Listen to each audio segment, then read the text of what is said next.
Hey legends, and welcome back to the Sim Racing channel, where I've run out of witty things to say. I kinda just want to test the AI in AMS2, and I think you guys want to see that, so let's just get into the race. Okay, so here we are in the Ultima GTR at Brands Hatch. I came to love this combination of track and car in the last video that I did. However, I only drove it in solo, and little did I know how much extra trouble a full field would give me. I tried this earlier on Virginia International, and it was just a doomed endeavor from the start, so I'm hoping it goes better for us on Brands Hatch. This car, of course, has the performance profile of a GT3 more or less, but with none of the assists, so it's much more enjoyable to drive, but far harder to drive and far less forgiving, which is, I guess, both a good and a bad thing.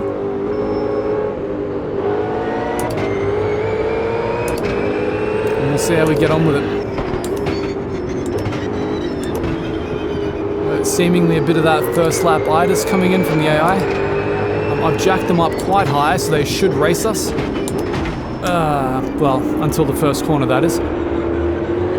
Left side, clear left.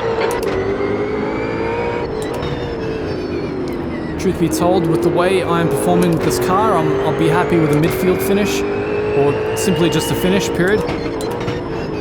So my plan is to shut up a little more than usual, just focus on not binning the car, and you guys can focus on appreciating the AI behavior.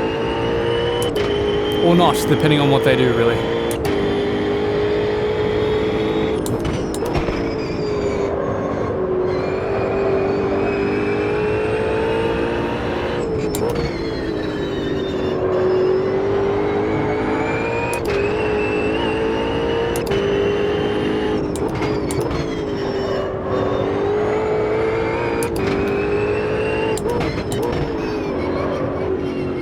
Dear Lord, I am so jealous of their ability to actually finesse the brake.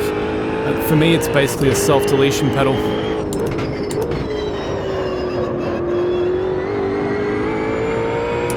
The throttle I can finesse, the brake not so much. Could be something to do with the T3PA Pro that I've never quite gotten along with.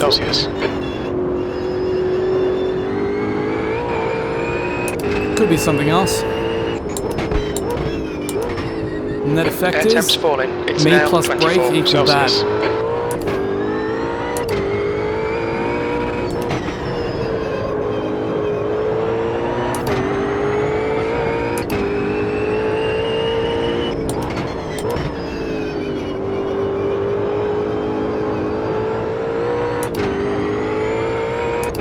Brands Hatch being yet another track that I only learnt with the release of this game. Don't hate me. I love it for what it's worth. I wish I'd driven it before. I was too busy with the Nordschleife. Had to learn every nook and cranny of that track. Don't spin, the car loves to spin.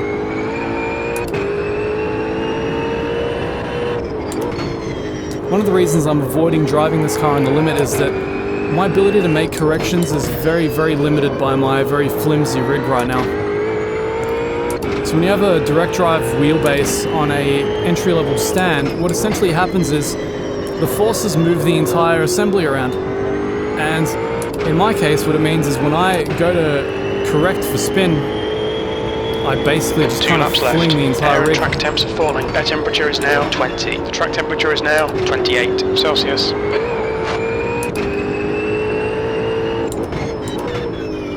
So as a result, you may see some slightly bizarre driving on my behalf.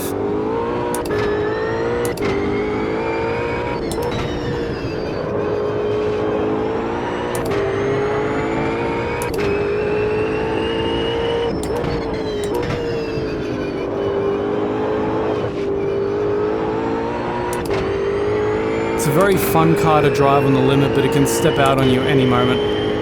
With the AI being at about 110 and my familiarity with this track and car not being all that wonderful, you're probably going to see them pull away from me, but I'll do my best to keep up while also not binning the car.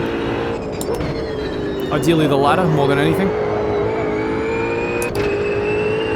This one's really scary. Braking while turning in this car, it's quite something.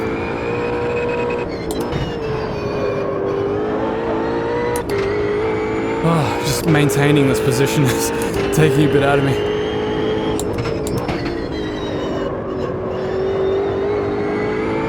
So AI obviously can race you now, at least for my skill level. One more lap to go. Keys to not spin when the car becomes weightless, you see.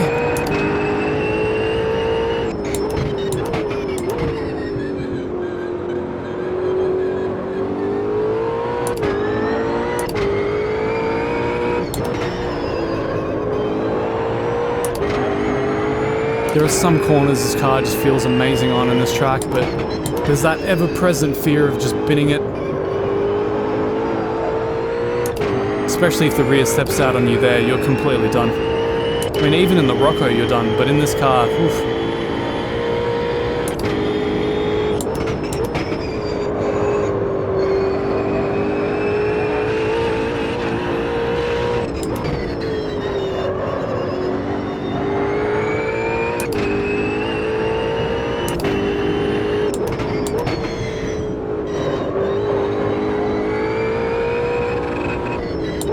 I dare not upshift. We just need to get across the line on that 4th lap.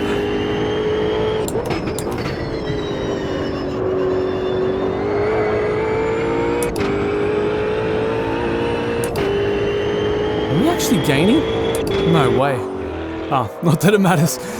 So anyway, the AI definitely will race you. They seem to still suffer from some of that first lap itis, but beyond that, it seems fairly reasonable. I've had them do some very strange aggressive overtakes on me, almost not mindful of my existence, so they'll still do the bumper cars thing occasionally. But as you can see, when the stars align, you can actually get a pretty decent race out of them, especially, you know, at my given skill level. So I'm pretty happy with that, and let's move on to a slightly gentler track and car combination. So here we are in a nice relaxed Caterham Superlight at modern day Adelaide. This is a track and car combo I don't do, well, pretty much ever. I usually race historic Adelaide in the Formula 1 V12. Do you think this might be a bit different? I think so. Let's go. But it might be a nice way to bring down the pace after the Ultima, given that we barely have what qualifies as an engine. And probably more up force than down force.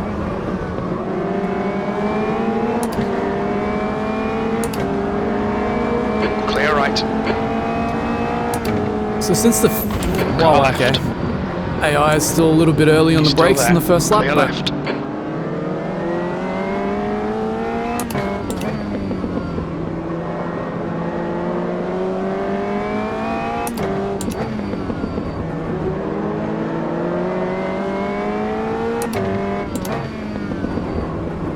so the brake feel on this car is substantially better than it was when the game first came out. Its handling character after the physics updates is a lot more neutral. It's not just sliding around everywhere on a whim. It's still extremely playful, but sensibly playful, if that makes any sense. AI is still doing some weird jinking here and there. Left side. Clear left. Whoa. On your right. Clear lack right. of ABS Right. coming back to haunt my life. Hold your line. Still there. The second or Clear first? Right. Second's reasonable. I'm gonna say I much prefer the 80s curbs here in Adelaide, that nice blue and white. Oh, some of that understeer though. I guess you probably got to go through there on power, just kind of drift the entire thing. Gotta say, a bit of a different experience doing this in a Caterham to an F1. But we'll manage.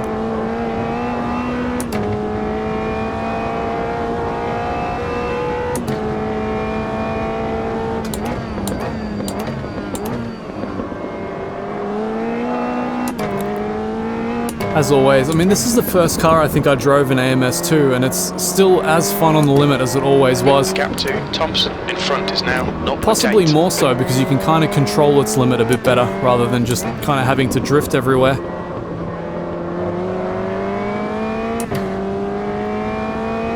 Is slipstream even a thing in these cars?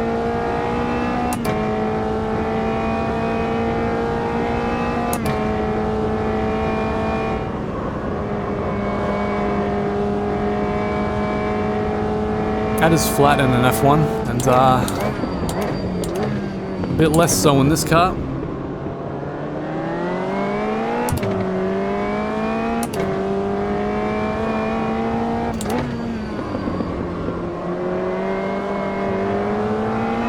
Not used to being able to run off that wide. In the historic Adelaide, you have a nice jutting curb there to mount your wheels onto.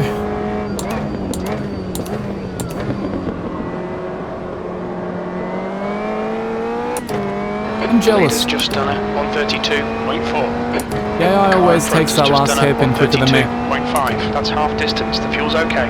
2 to go. The guy behind has just done a 132.4. Oh, that understeer though.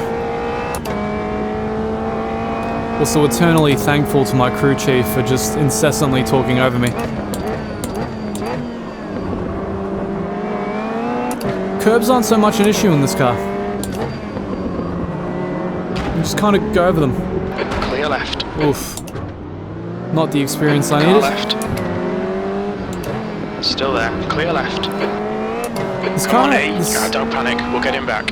I'm not panicking, mate. You just need to shut up so I can think. So, the collision behaviors of the cars in this game are a little bit odd, I find. That normally whenever you hit anything, you get this sort of a drop in speed, like a very arcade-like Ridge Racer 90s style drop in speed, seemingly for no reason.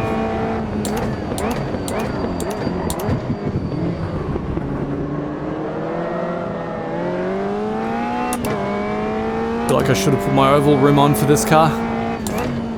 It enjoys its steering lock. F1 rim isn't quite right.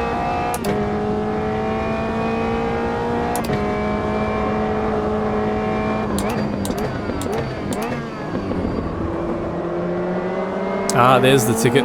Got a trail brake into that apex and just power on out.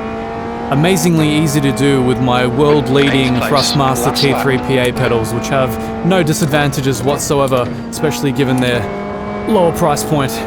Certainly no better pedals available on the planet. Certainly not the Heusinkvelds I have waiting in the other room. Definitely no utility behind those at all. Not expecting to improve my performance after putting those on the rig at all, of course.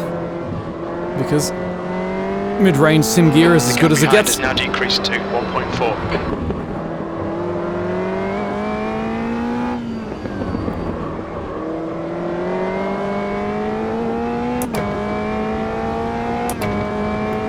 So it feels pretty good. This is a nice way to take it a notch down after the Ultima, and even though I haven't driven this before with the AI jacked up quite high, we're still semi-competitive and I'm having fun. And there's that speed drop. Trying to work out if we're last.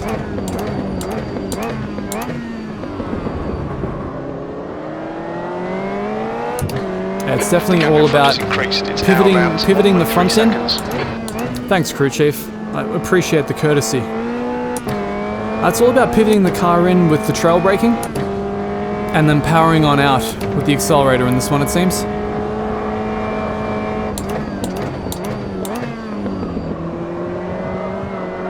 No, don't spin. Ugh, what a car. So recoverable, so joyful.